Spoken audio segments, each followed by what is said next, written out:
Good afternoon, everyone, and welcome to our Careers in Science Writing webinar. I'm Temple Northup. I'm the director of the School of Journalism and Media Studies here at San Diego State University, and we are co-hosting this webinar along with the San Diego Science Writers Association and San Diego Society of Professional Journalists, along with our own Center for Science and Media. For those joining for the first time, our school launched last year a series of webinars that we call Beyond JMS, which are platforms for professionals to share valuable tips and insights about careers in the media and the skills you need to succeed. We hold them regularly throughout the year and then post them on YouTube, so you can always find them there. Before we begin, though, I'd like to take a moment for a land acknowledgement. A land acknowledgement is a formal statement that recognizes and respects Indigenous peoples as traditional stewards of a given geographic area and the enduring relationship that exists between Indigenous peoples and their ancestral territories.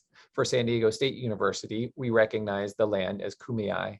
For millennia, the Kumeyaay people have been a part of this land. This land has nourished, healed, protected, and embraced them for generations in a relationship of balance and harmony.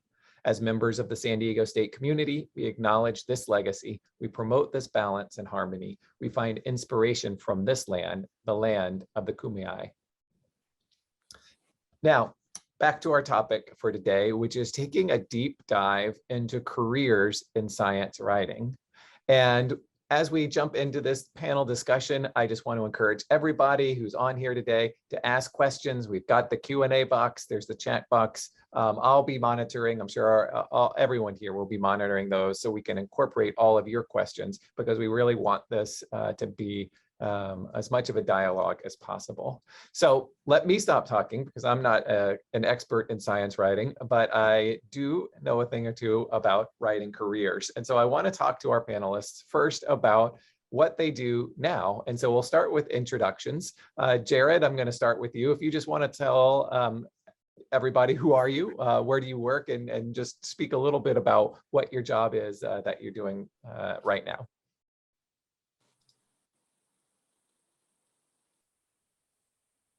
Sorry, there, I was muted. Yeah, so I'm Jared Whitlock. I am a freelance journalist, and I'm wrapping up a fellowship through MIT's Night Science Journalism program. I don't have a background in science, or I'm not, yeah, I didn't come from a science background before I got into journalism, but eventually just kind of picked it up along the way, and now am covering largely healthcare and science for a bunch of local and national publications. Awesome, thank you, Jared. Heather, would you like to introduce yourself and tell us a little bit about you? Hi, I'm Heather Buschman. I moved here to San Diego many years ago, specifically to go to graduate school at UC San Diego. So I earned my PhD there in molecular pathology. And then during grad school, I took a leave of absence and did a health communications internship at the press office at the National Cancer Institute in Bethesda, Maryland. And then have always worked, came back, finished up my PhD, and then I've always worked in science communication since then. So I've been at various research institutes. I've worked for a scientific society, a medical device company. For 7 years, up until just this last Friday, I was Associate Director of Communications and Media Relations for UC San Diego Health Sciences. And I'm now actually in my week off. Before Monday, I start as Director of Scientific Communications and Media Relations for the Salk Institute. And so, yeah, I typically cover two main buckets, creating scientific content for our owned media channels, and then amplifying those stories and expertise by working with the media on their stories. So happy to cover more as we continue. Fantastic, thank you, Heather. Jonathan, we'll come over to you. Hey everybody, my name is Jonathan Wosen. I'm a reporter for Stat News. Speaking of new jobs, I'm 2 weeks into that one. So Stat is a national online publication that covers health and medicine. So I cover life science and biotech. Until fairly recently, I was the biotech reporter for the San Diego Tribune, Union Tribune, so covering the local life science sector. My background, just to put it in brief terms, I didn't know I was going to go into journalism. I was in research, like Heather. I was actually a graduate student at Stanford getting my PhD in immunology. And I like writing. Actually, I'd done journalism a little bit in the past, but I didn't really know how to make a career path out of that. But just started noticing that I was having a lot more fun writing about science and sharing it with other people rather than necessarily running the experiments day to day. So started looking for different internships and school groups and classes that could give me a little bit of more hands-on training. And that sort of put me in the direction that I'm in now. Awesome. Thank you, Jonathan. And last but not least, Katy. Hey there, my name's Katy Stegall. I'm actually a San Diego State student, and I also work at KPBS as the investigative research assistant. I won a scholarship last year in honor of Bradley Fikes. He was a rock star reporter at the Union Tribune, and he was covering science and emerging technologies and things that were going on at San Diego Zoo. And he was just an incredible reporter. And the judges felt last year that my scholarship, or that my application was worthy of his memorial scholarship.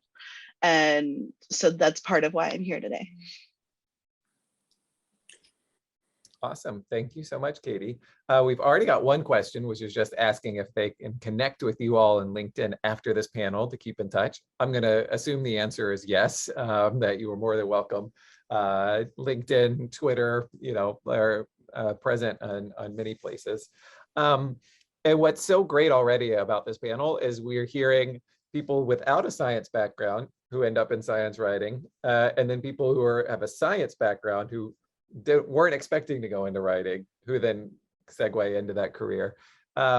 So let me go back to Jared for a moment, because you're one of the ones who was not planning or didn't intend or necessarily think your career in science writing was going to be for you. So can you talk a little bit about what was your background, and then how did you get into writing for science? Yeah, well, I'll throw out there first that I'm a San Diego State grad. And so my first two reporting jobs, I was largely covering just general news, local government. And then I went to the San Diego Business Journal, and that was my introduction to science writing because I was covering biotech there and healthcare. And I just found, initially that the jargon was really intimidating and overwhelming, but I figured out that you could unpack it much like maybe you would unpack like a land use document or a city council meeting. And I just found so many compelling enterprise stories within science journalism, and also just really interesting human stories as well. So yeah, that was my interest. And working in the Business Journal, I was doing a bit of enterprise journalism, but wanted to do more. And so that's kind of why I went off on my own as a freelancer, and I've been able to pursue some bigger projects. But I've also learned that you need to mix in other things as well. So like I teach Science Writing 1 at UCSD Extension along with another panelist here, Heather Buschman. And I've also made grant writing a focus of mine as well. So yeah, I think that it's like anything. It's initially intimidating, but once you unpack it, you'll find a lot of compelling stories. Awesome. Thank you, Jared. We've got a question from Haley I'll go and ask. If you have a PhD in a specific field, do you have to stay in that field, or can your science writing skills be applicable to other fields? I can answer that one if you'd like, and I'm sure Jonathan can as well. But I would say no, you're not at all bound to exactly what you did your PhD in or studied at all. I think there are many different ways to come to a science writing career path. And I think one of the benefits of coming from a scientific background is simply having the language to speak, right? So Jared mentioned a lot of jargon and technical terms you'll come across. And so, you know, a lot of those same terms and experiences and experiments and methods are universal across most, I would say, at least within, say, all of biology, right? So I didn't study neuroscience, but I can read papers about that. I might not be so good at something like physical sciences, but you know, I don't have to stick specifically in the niche, you know, field of microbiology that I studied for my PhD. And then also, I'm glad Jared mentioned it because I completely forgot in our intros to mention that we both together also teach Science Writing 1 at UC San Diego Extension. So just want to plug that, and I'd be happy to answer questions about it. It's a great intro to just what do you need to know? What are some of the considerations, the do's and don'ts about how to write well about science? And then also a few of the career paths available to you. So that's like most things, fully remote now and asynchronous. So students take it on their own pace over a 9-week course, and the next offering starts up in July. And that's also part of a larger science communication certificate that you can earn through extension as well. So happy to answer more questions about that if there's interest. And it is open to anyone, anywhere, especially now that it's remote. We have people taking the class from all over the country and the world. It's really fun. Awesome, thank you. And Andrea just asked that, or said she has no background in hard sciences, and that makes it very, does it make it tricky to transition into SciComm, because she's scared of scientific paper, or any thoughts from the panel on that? No, I wouldn't be, I mean, they can seem intimidating up front, like Jared mentioned, but I would not let that be a barrier to, you know, to getting into science writing.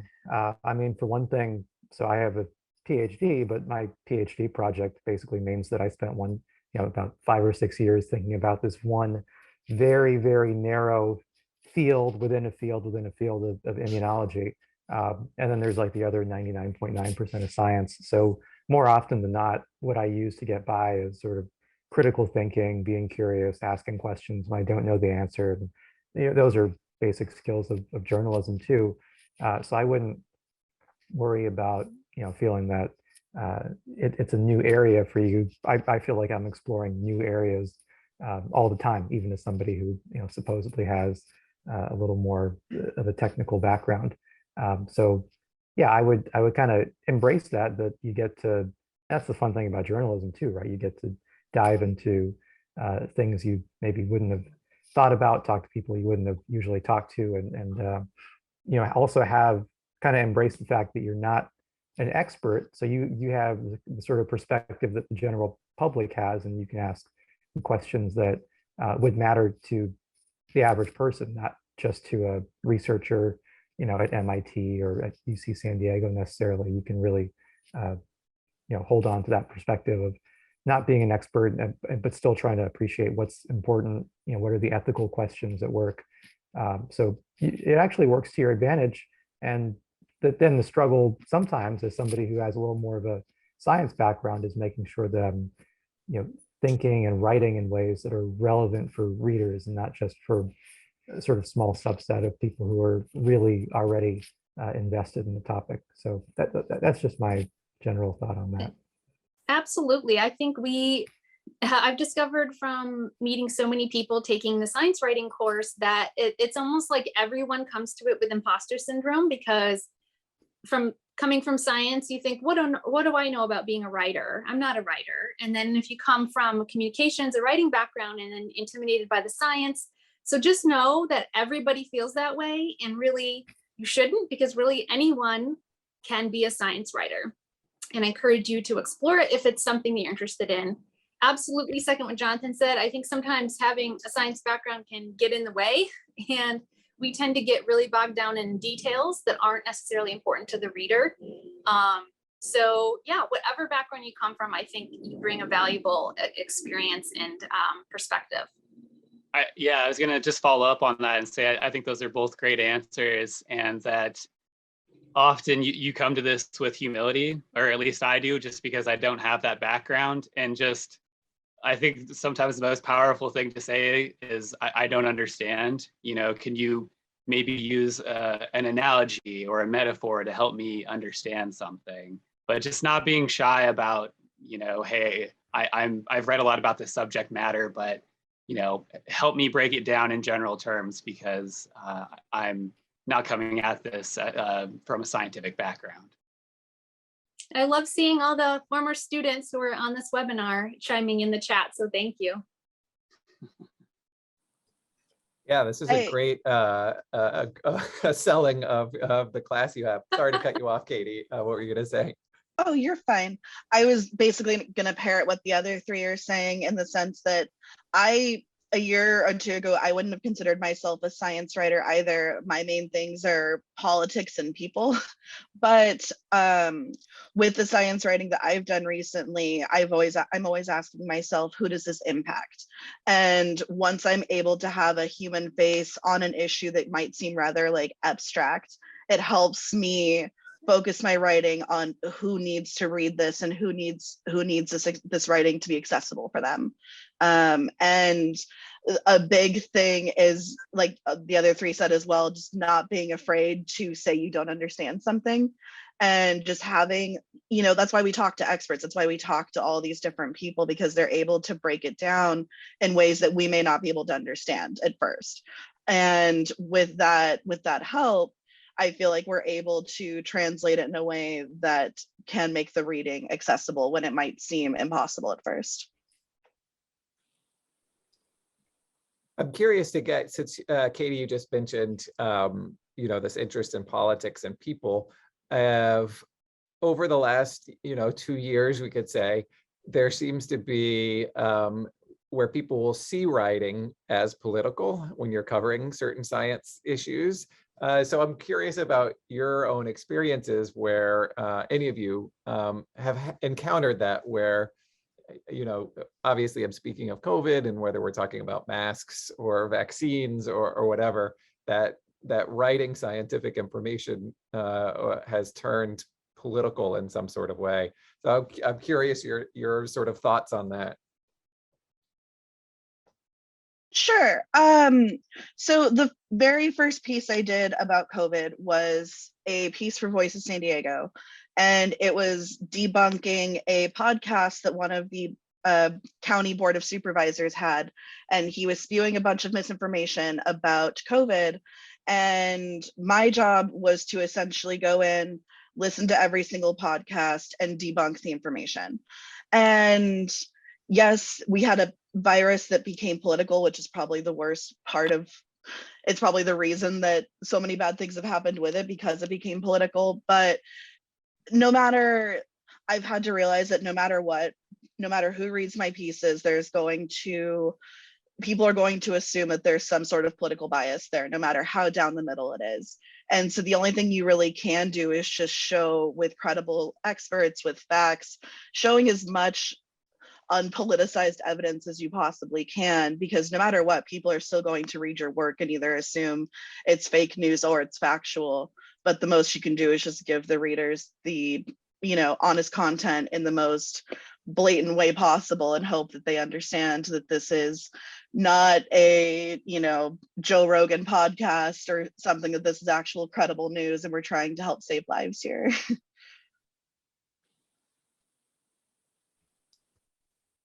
Yeah, no, I would just Okay, add, just briefly, that's 100% true. And I think, yeah, it's tough. It's been really tough during the pandemic. I mean, I spent most of my time at the UT covering COVID. So I have that experience writing about tests and treatments and vaccines, and bugging Heather with questions about what UCSD was up to at different points in time.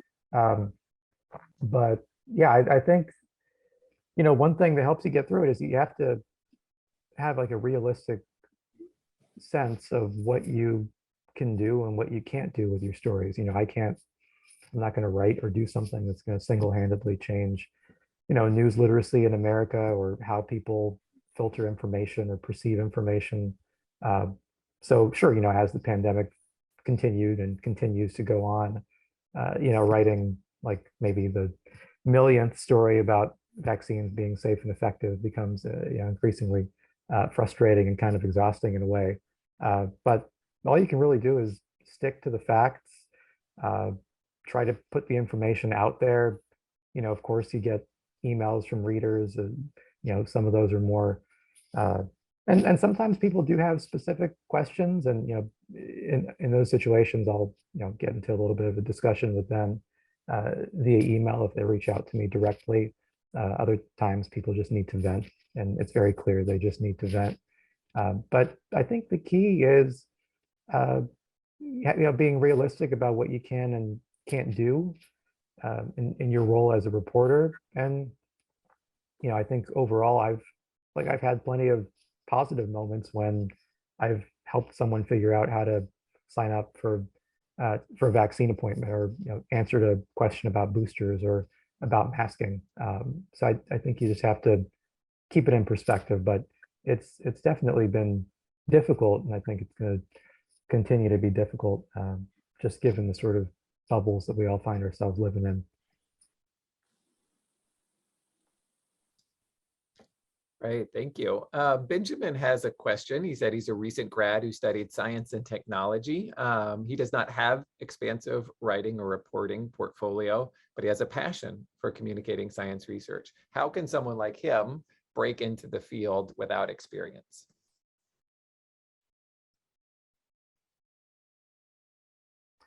Well, I mean, I'll tell you what I did when I was at Stanford. So I had taken a course that was like a Stanford version of what Heather and now Jared are doing, or like a intro survey type of course that gives you the basics of what science writing is. So I got excited after that, but I wasn't sure what to do next. I was in the middle of my PhD. So I just started trying different things. So I took like a class at Stanford that was technically an undergrad course, intro news writing course. I found a student podcast group that was already up and running, like a science podcast that called Goggles Optional, that came out once a week. So I started meeting up with them and helping out to write scripts and host episodes too, which was really cool. It was a first time thing for me. Started looking for like fellowships and internships, things like that. So you mentioned being a recent grad. I don't know, in science and technology, like I don't know if your department has a website that they run. Maybe they'd be open to having you, write little Q&As with people who are in that department, or little student profiles. That might be one entry, just to kind of build up a couple examples, just a couple nice examples of your work. So when you look for that next thing, you have specific things you can point to and share, they can get you from where you're at to where you want to go. So just look for like the lowest entry point, and that could be something as simple as your department, if there's some science writing you can do for them. Yeah, absolutely. I think, of course, taking our class or joining San Diego Science Writers Association, one of the co-hosts of this event, which Jared and I have both served on the board of, and I know there are a few other board members here, or members. So just getting to know other people, what they do, what opportunities are out there. When I used to do a lot more freelancing on the side, and now I don't so much, but when those opportunities come my way and I don't want to take them on, I love having somebody to suggest to them, whether someone who's taken the class or that I know from Sanswa. And as much as, I want to plug our class and the extension certificate program, and Jonathan didn't mention it, but you did the UC Santa Cruz program, right? The master's degree in science communication, which is fabulous and gives you lots of internship experience. But writing is a trade, not a profession. So you don't need a certain certification or degree to do it. You have to just do it and show that you can do it and have that experience. So absolutely, like like Jonathan said, anything to build up your writing portfolio, any new kind of bullet point to list on your resume as experience you've done, whether it's writing for a department you belong to, or every group you belong to, including SANSWA, has their own website, blog, social media, newsletter, and they need content for that. So you can start that way. Volunteering at various museums we have, right? We have the Fleet Center, the Natural History Museum are great opportunities. I don't know how it's going through the pandemic, but there used to be something called Two Scientists Walk Into a Bar, or similar groups called like Pint of Science, where if you do have a science background, they want people to be able to just go to bars and be able to engage with the public on various topics. So yeah, anything to build up your resume, right? So when I was in my PhD program, yeah, I was doing my science thing, but in parallel, building up the writing and communication experience. I was just going to add to that. Those are both great answers. There's a lot to be said for getting some experience under your belt and getting to know other people as well in science writing. But I'll also say there is very much value in cold pitches, sending pitches to editors that you've never even met or interacted with. People will really respond to a good story idea. And again, usually that comes after you've built up some experience, but that's kind of a whole nother topic, the art of pitching. And something that, so somebody put in the chat, mentioned the Open Notebook, excellent resource. Oh, yeah. That's great. And you can read more about pitching there too. They have something which I think is so cool, and we take a look at in the class, which is their pitching database. So freelance writers have shared, available to the public, a pitch they sent an editor and then paired with the story that was the outcome of it. So you can see real life successful examples of what a pitch to an editor looks like. Great, thank you so much. Haley has a good question, which is what kind of careers are out there for science writers? Freelance is one path, working for a publication. Can you all discuss some of the different career opportunities? I know you've all changed jobs a few times as well, so have a lot of experience in those. So just sort of some of the strengths and weaknesses of these different options that exist.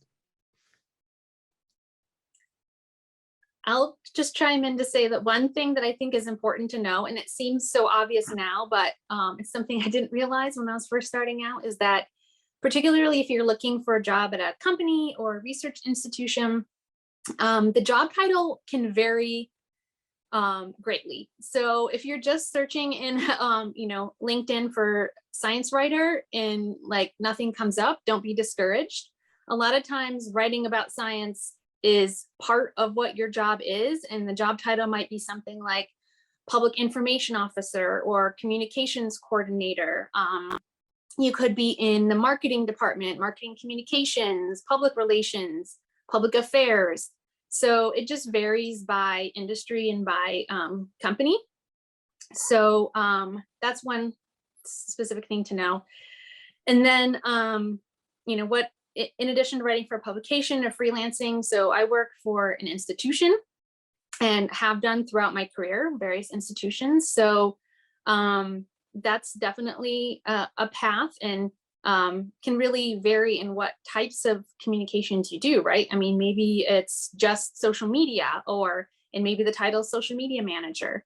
Let's see what else. But yeah, so at an institution, obviously you're writing just for the institution's publications, but that can be quite a lot. So UCSD, for example, and I worked specifically for health sciences, but we had websites, blogs, social media, newsletters of our own that we, constantly need new content. We're always putting out press releases for media, and there are various other publications on campus that we would contribute health sciences stories to. So, and then I started a podcast while I was there. We do videos. I mean, there's just tons to do there. And especially in a big place like UCSD, I think of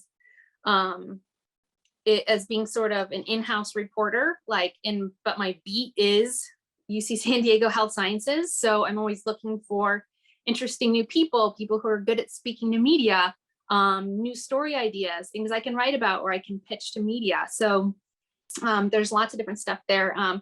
And then a few other career paths like grant writing is a different type of writing. Medical writing is typically in something you'd find in a regulatory affairs department for a pharmaceutical company. And that's a lot of writing FDA documentation. So, which I guess sounds boring when I say it that way, but I've known several, I have a couple friends who are medical writers and love it, so if you really want to be kind of closer to the science. So yeah, there are some other career paths that aren't so much writing for a general audience, but more writing for different scientific audiences that may be of interest to folks as well. What else can folks add? Yeah, I think you covered a ton right there. I mean, there are all these different trade publications. I think some people would say Stat to some degree is a trade publication. A lot of their readers are in the life sciences. So yeah, so there's writing for the general public, there's writing for sort of scientists and doctors and maybe the people who make the political policy decisions that shape science. You could write for like a foundation. All these biotech companies have people who may not necessarily be writing, but are sometimes writing, but also interacting with the media in terms of communicating the work that those companies do. I think Heather mentioned podcasts. I have a friend who graduated with me from this science writing master's program at UC Santa Cruz who works for NASA now as part of their communications team. I think she does a lot of social media for them. So they're like the big national laboratories in different parts of the country that do research. So there's a lot. Honestly, there's a whole lot that you can do.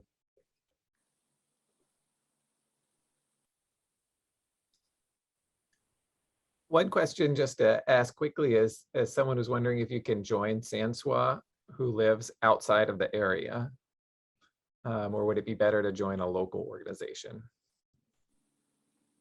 I don't know if you have, if anyone knows that. I'm waiting for someone else to answer, but I don't think that. Go ahead, Jared. I was just gonna say I don't really know. I don't want to give the official answer here because I don't really know. I would say I mean, there's never been. Go ahead. Yeah, there isn't it's not written in that there's a restriction on residency or anything, but and I guess the more we hold virtual stuff, the more it is accessible to others. Previously it was, we were holding in-person local events a lot, but I do encourage everyone to check out the National Association of Science Writers. NASW is a great resource for a lot of things. They have a big annual conference that can be very helpful. Lots of resources on their website, including a great job board. So that's another question here, is places to search for jobs besides LinkedIn. So NASW has a good job board. And then there are other local groups, right? So there's a Northern California, I think, group. There's DC, North Carolina, lots of different regional science writing groups. So encourage people to check those out as well.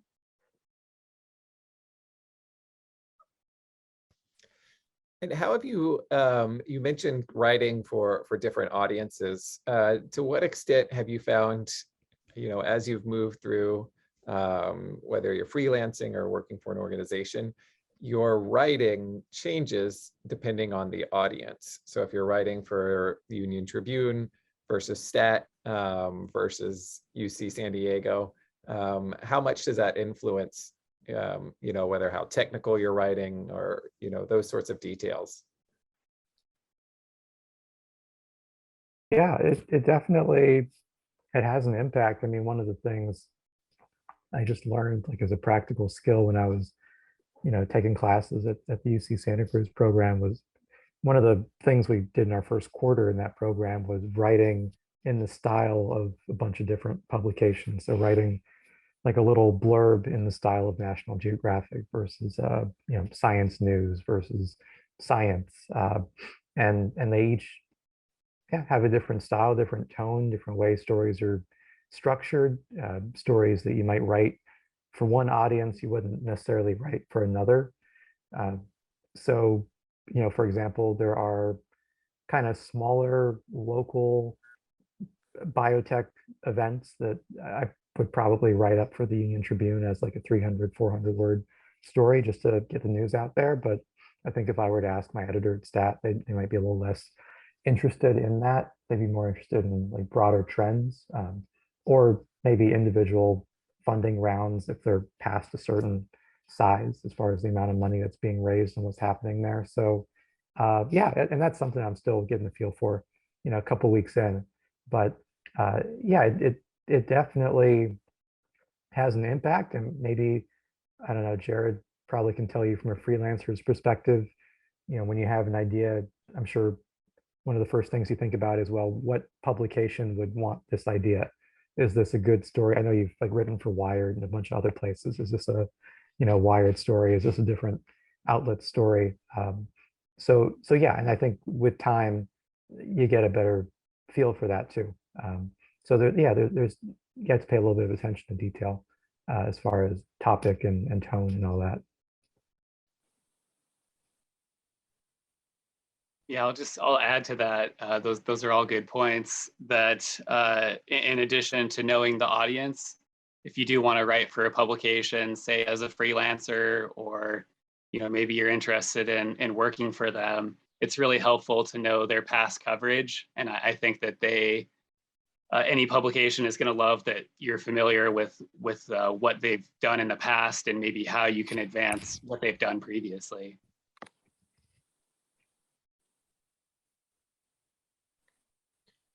Fantastic. Another question is coming from Jeff Larson. Can you comment on the value of internships when starting out? Have you seen a lot of students do internships in this area, whether it's for a news outlet or within organizations?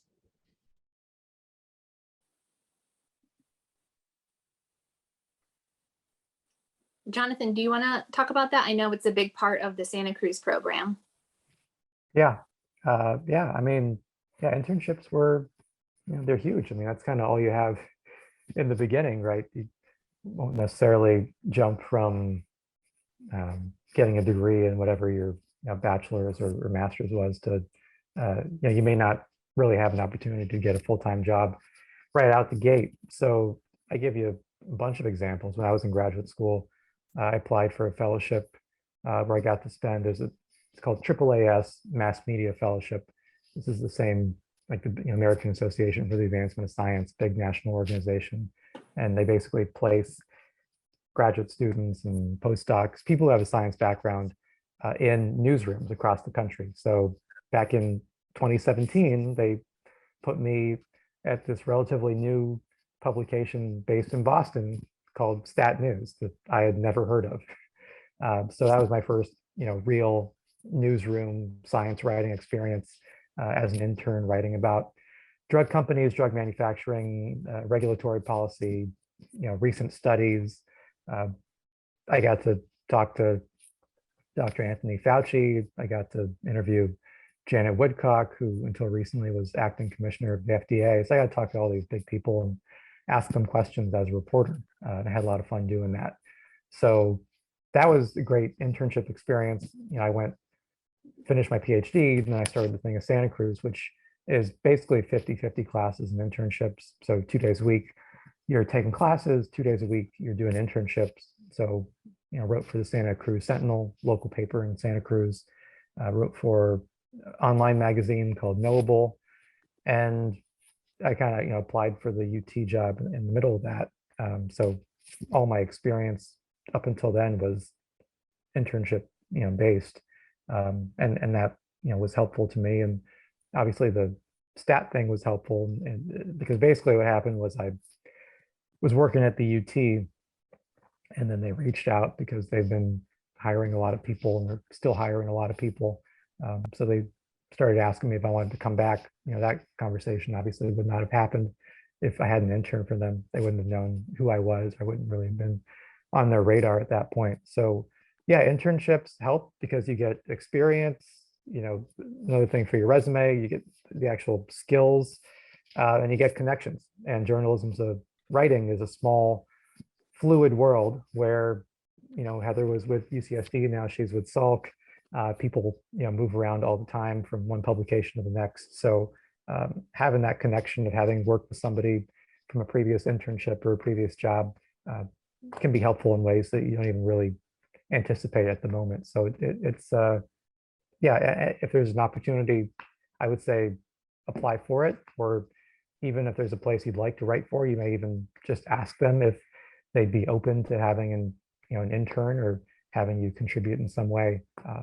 It'll usually be well worth your while. As someone who's currently in the internship grind, internships are invaluable, right? Like I've had so many incredible opportunities because of the internships I've had in the last few years. But I also feel like a really important aspect of getting the internships is having the experience even before that, joining your student paper. I was at community college a little down south here, Southwestern College, and I wouldn't have been able to get the internships that I've gotten had I not had the years of experience working at the Sun. It was invaluable, learning on the ground when you don't really know how to do anything. And you have people who are there to support you and who are wanting to uplift you and teach you these things.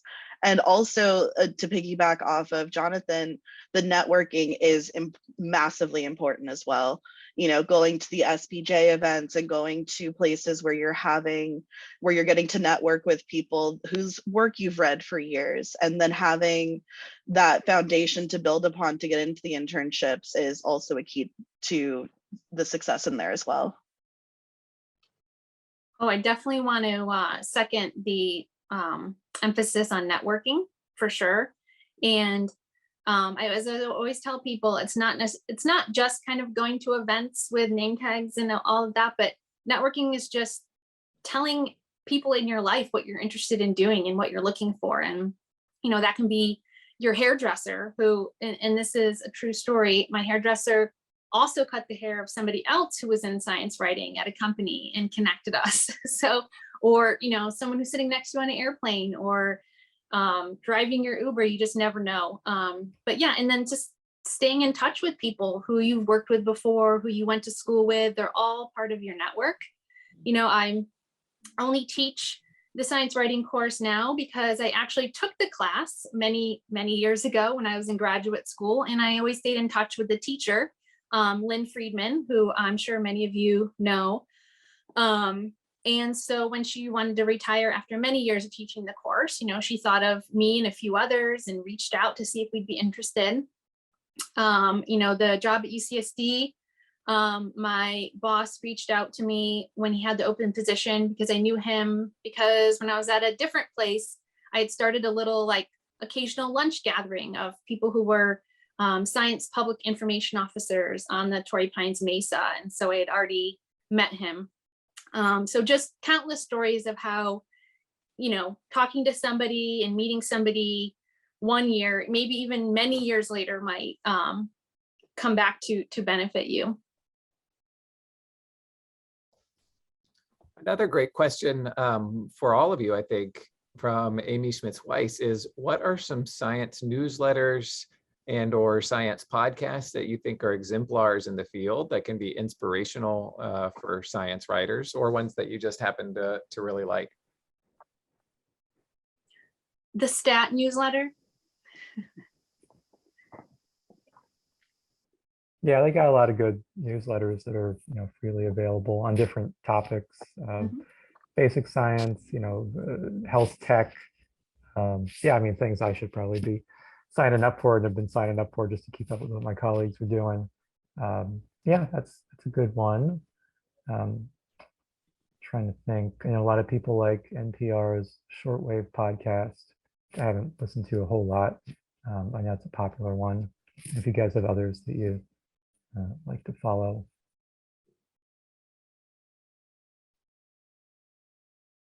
Yeah, I follow. It's more on the healthcare side, but I really like Kaiser Health News.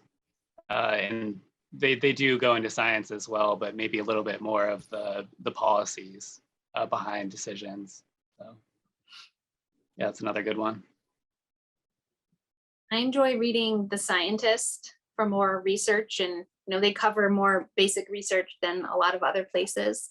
And yes, please feel free to throw in your links to your favorite things in the chat and share what you like reading. I think no matter science or not, you become a better writer by reading and reading people who do it well. And one activity we do in our course is choosing an excellent piece of science writing and kind of dissecting it. What makes it so good? What techniques did they use that made it that good? And so definitely reading and listening can help you.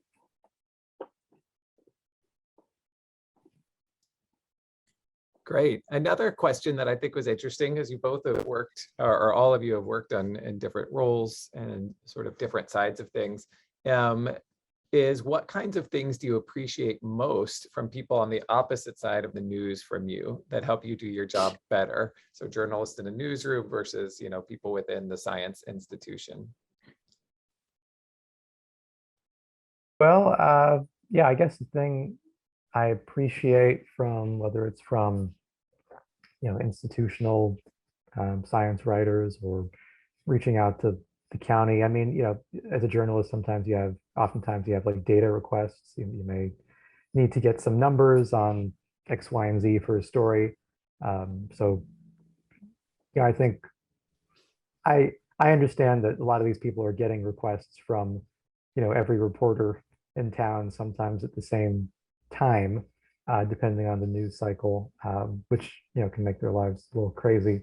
But yeah, access to data, access to sources. I'm sure I've contacted Heather at kind of early in the morning or a little bit later in the day, to be honest, with different questions, and she's always been super helpful. So it's definitely a tricky, people who have a job where you might get a call from a reporter anytime, but it's not always easy work. So it's something that I appreciate. And to follow on what Jonathan's saying, as the media relations person, we do really try, especially at a public institution. I mean, we take it very seriously that UCSD is a public institution. And so we have a duty to communicate to the public. Most academic research is publicly funded by taxpayers. So we do try to be, and if you are interested in media relations, we try to be always available, answer quickly, do our best to find what somebody needs. It does take a lot of knowing your own institution, because if someone calls up and says, hey, do you have someone to speak about T-cell responses to vaccines? Who have we got? I need to know who that is, and hopefully somebody who's good at speaking to media about it and how to get a hold of them quickly, right? And a lot of times academia runs on a much longer time scale, and scientists are not always used to accommodating same day deadlines. So we try to do our best to move quickly and get what the reporter needs. Something I always hope reporters know is that we can be helpful, right? So especially at a public institution, we're not meant to be gatekeepers. Media don't have to come to us. They could go straight to the scientists, but I do hope reporters know that we can be helpful to them, right? So especially if you don't know who you want to speak to exactly, you just have a topic, we can help you match you up with the right expert. We can also try to provide other information, visuals you might need, things like that. So we're here to help. And then also, to help share the piece once it's out. Another great question from Christy is, can you talk about science stories you're excited about right now? What's happening in science that's fascinating and worth following? That's a great for any of you to jump in. Is she looking for guests for the UT's Name Drop podcast? Hopefully.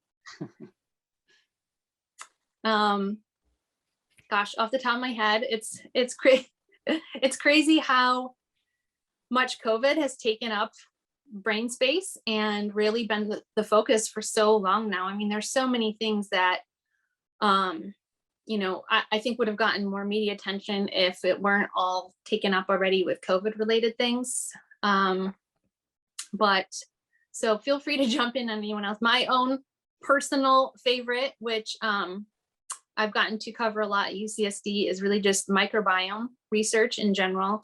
And, you know, the microorganisms that live in our bodies and on us and all around our environment, and the many ways that they can influence our health is always super fascinating to me. And they're always learning more about how we influence that through diet and our environments and things. So yeah. Yeah, Anyone? there's a ton that's going on any given day, even if it feels like COVID's dominating the news cycle. Also, hi, Christy, former UT colleague and friend. But yeah, I mean, recently there's this company called Altos Labs that launched with $3 billion worth of funding and the sort of mysterious but ambitious goal of reversing like cellular stress. And some people think of them as an anti-aging company that is going to start building these research centers, 3 research centers across the country, including one here in San Diego, I think one up in the Bay Area. So yeah, tracking exactly what the heck they're doing and how that goes will be interesting.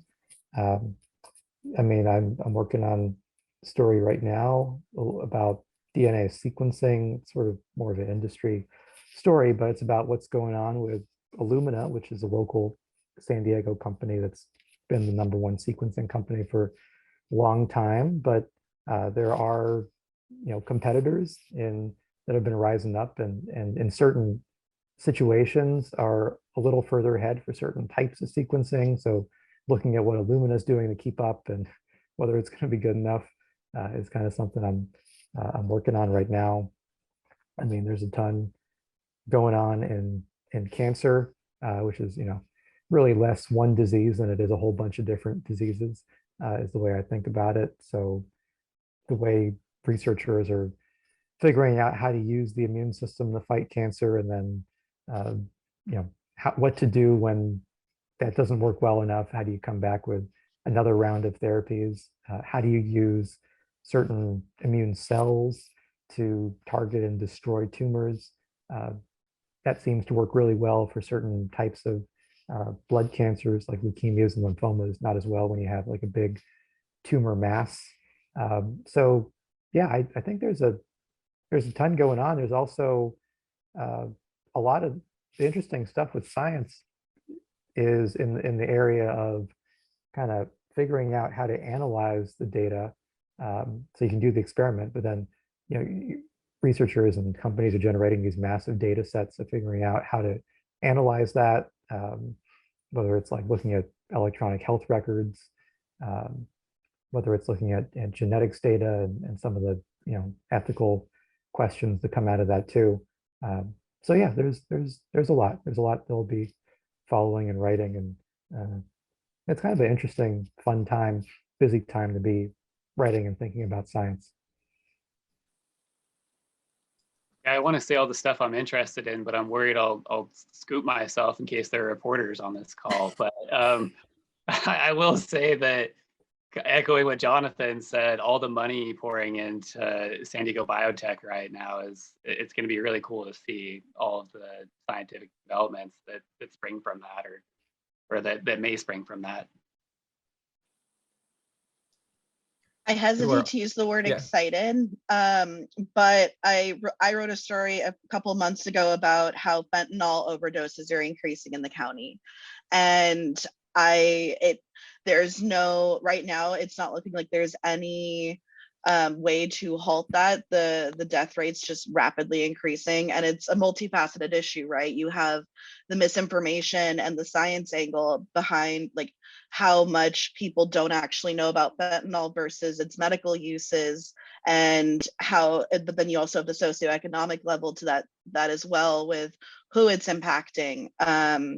But then in addition to the fentanyl epidemic we're having right now, I also, this is the nerd part of me, but I'm super into watching how surveillance technology is taking over the country right now, and specifically in San Diego, we're one of the most surveilled cities in the country, and looking into why we're one of the most surveilled cities and things like that, I also find super interesting.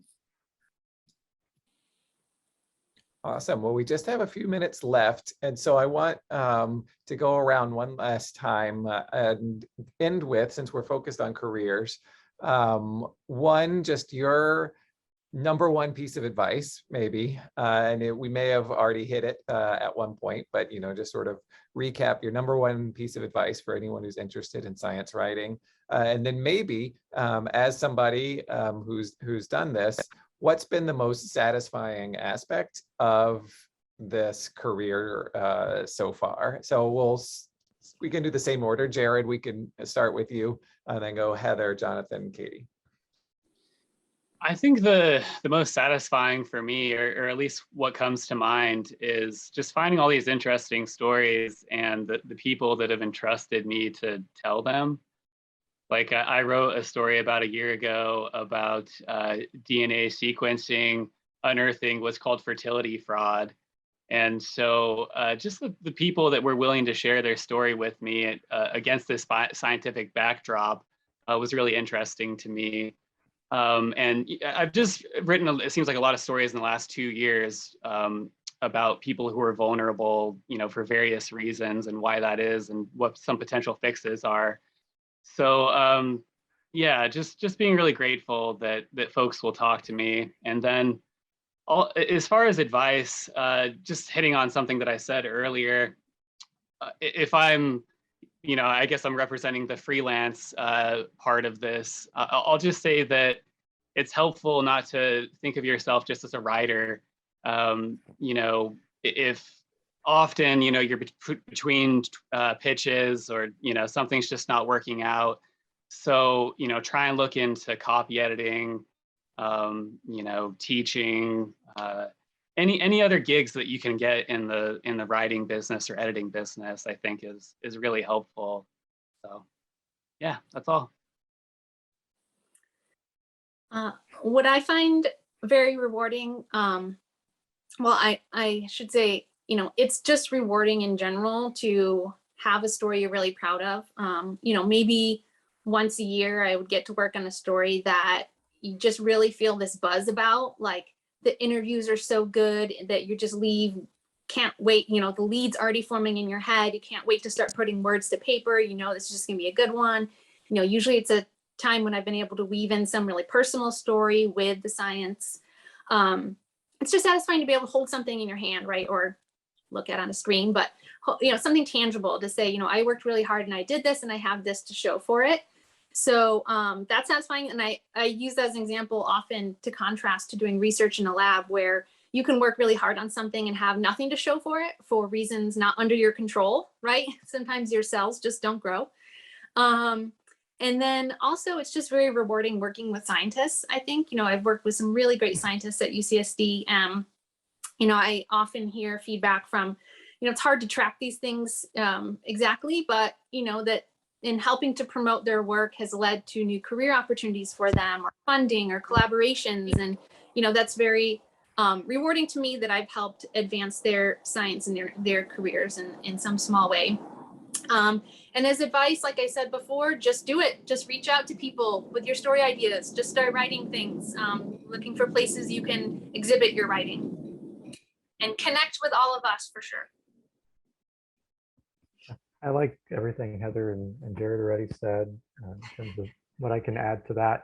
So yeah, I just, you're constantly, I find myself constantly learning and constantly exploring. And that's what I liked about science. And I get to keep doing the same thing as a science reporter, as a science journalist. So that's probably my favorite aspect. You get to have really interesting, stimulating conversations with people, write stories, share those stories with the world. The sharing part is really fun too. You can share things with friends and family and the wider community. So yeah, it just keeps things interesting from one day to the next.